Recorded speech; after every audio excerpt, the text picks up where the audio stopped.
ठीक है।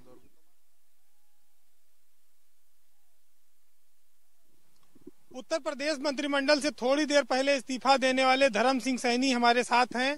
बीजेपी सरकार में आप मंत्री रहे जी, और अचानक क्या हुआ, क्यों ऐसा हुआ कि आपको इस्तीफा देना पड़ा? देखिए, अचानक नहीं, ये बहुत पहले से आगसू लग रही थी। आपने देखा होगा जब हाउस में लगभग 140 विधायकों ने धरना दिया, वो सरकार की दलित पिछड़ा विरोधी नीतियों के कारण ही वो धरना दिया गया था सदन में। लेकिन उस धरने को दबा दिया गया। उन विधायकों को बुला करके जिस तरीके से धमकाया गया, डराया गया, उन्हें जेल भेजने का डर दिया गया, उनके घरों पर बिल्डोजर चलाने का उन्हें भय दिखाया गया, तो उनकी जबान को दबा दिया गया।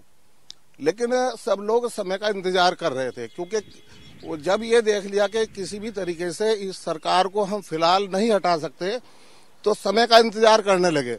मैं ही नहीं, अभी देखिए जितने वो 140 विधायक और जो मंत्री लोग थे, वो सब आहिस्ता आहिस्ता 20 तारीख तक इस्तीफा देंगे और बहुत बड़ा भूचाल भारतीय जनता पार्टी में आने वाला है। वो हम समाजवादी को कह रहे हैं कि डूबता जहाज है। मैं कह रहा हूँ आज भारतीय जनता पार्टी उत्तर प्रदेश में डूबता हुआ जहाज है।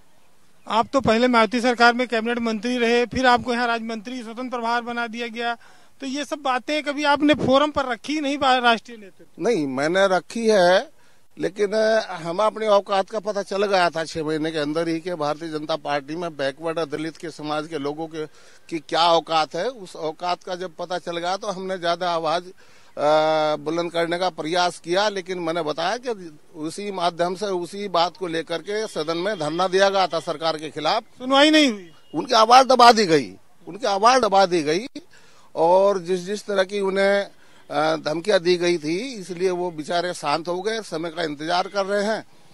ये हम लोगों ने मोर्चा खोल दिया। अब सब लोग आहिस्ता आहिस्ता 20 तारीख तक जो है काफी संख्या में भारतीय जनता पार्टी छोड़ने का काम करेंगे। आज क्या बातचीत हुई अखिलेश से मिलकर? अखिलेश यादव से क्या रहा, क्या ऐसा लगा? अखिलेश यादव जी बहुत अच्छे नेता है। आज जिस तरीके से सत्कार उन्होंने हम लोगों का किया है, विशेषकर मेरा, बहुत अच्छा लगा। जैसे कि पारिवारिक व्यक्ति हो, बहुत मिलनसार हो और पिछड़ों के और दलितों के हकीकत में मसीहा हो, तो मैं उन्हें साधुवाद देता हूं और ईश्वर से कामना करता हूं कि हकीकत में मैं 10 मार्च को मुख्यमंत्री की शपथ ले उत्तर प्रदेश की। अच्छा, जितने नेता छोड़ रहे हैं, स्वामी प्रसाद मौर्य गए, फिर जो है दारा सिंह चौहान गए, आप ये कह रहे हैं कि ये जो बाहर से लोग आए थे वो जा रहे हैं, वो कोयला है, वहाँ अंधकार था, ये लोग जो गए हैं? वो कोयला था या अंधकार है, वो सरकार बनाने में माहिर है। 17 में इनकी बनाई थी, अब 22 में उनकी बनाएंगे। अब कोयला और अंधकार तो वो अपने आप दिख जाएगा कि कौन कोयला है और कौन अंधकार है। अच्छा, स्वामी प्रसाद मौर्य जी कह रहे हैं हमारे साथ और बड़ी ताकत है। आपको लगता है कि अभी और मंत्री इस्तीफा देंगे? मैंने बताया ना, एक सुबह ही कल और आने वाला है, जल्दी क्या नाम, सुबह ही इस्तीफा होगा एक और ये क्रम बारी बारी चलता रहेगा। इसके आप देखते रहिएगा।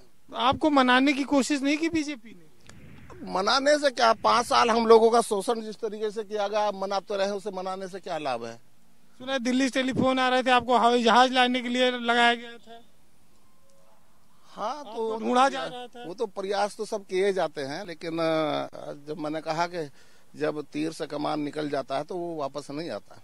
आप लगातार चुनाव जीतते रहे, बसपा भी जीते, फिर दोबारा जीते, बसपा से लोक लेखा समिति के चेयरमैन रहे, कैबिनेट मंत्री रहे, तो आपको उचित सम्मान जब शुरू में नहीं मिला तो आपको ये बात कहनी चाहिए थी, आप जिनके साथ आप गए थे। हमने अपने प्लेटफार्म के थ्रू हमने कहा था, लेकिन वहाँ एक केवल एक विशेष, आपका दर्जा ही नीचा हो गया था, विशेष समाज को महत्व दिया जा रहा था, तो उसके जो है क्या नाम प्रभाव में हम लोगों को दबाया जा रहा था, इसलिए हमें सम्मान नहीं मिला। तो ये आपका टिकट पे आज बात फाइनल हो गई? मैं उनके व्यवहार से, उन्होंने मुझे कहा टिकट भी और सम्मान जो भी चाहिएगा वो आपको मिलेगा, लेकिन मैंने उनके जिस तरीके से 1.5 घंटा उनकी मुलाकात मेरी और अखिलेश जी की हुई है, मुझे ऐसा महसूस हुआ कि ऐसे नेता के साथ तो टिकट, मंत्री संतरी सब बेकार है। ऐसे नेता के साथ तो रह करके वैसे काम करने में आनंद बहुत आएगा। तो वो मैं जहां तक समझता हूं कि उन्हें पीड़ा है पिछड़े दलितों के लोगों की, और उन्हें उचित सम्मान देने का वो काम करेंगे। कितनी सीटें इस बार आप लोग लेकर आएंगे? अब देखिए 300 पार होंगे हम। तो धर्म सिंह सैनी जी थे जो बता रहे हैं कि उत्तर प्रदेश में वो 5 साल मंत्री तो रहे लेकिन चुपचाप रहे, उनकी सुनी नहीं गई। पिछड़ों की, दलितों की बातें वहां पर राष्ट्रीय नेतृत्व तक भी पहुंचाई गई लेकिन वो कामयाब नहीं हुए। अभी वो ये दावा कर रहे हैं कि और भी लोग हैं जो मंत्री पद से और विधायक पद से इस्तीफा देंगे और वो ये भी कहते हैं कि आने वाली सरकार समाजवादी सरकार होगी और 250-300 की पार होगी। कैमरामैन जितेंद्र के साथ वीरेंद्र सिंह, भारत समाचार, लखनऊ।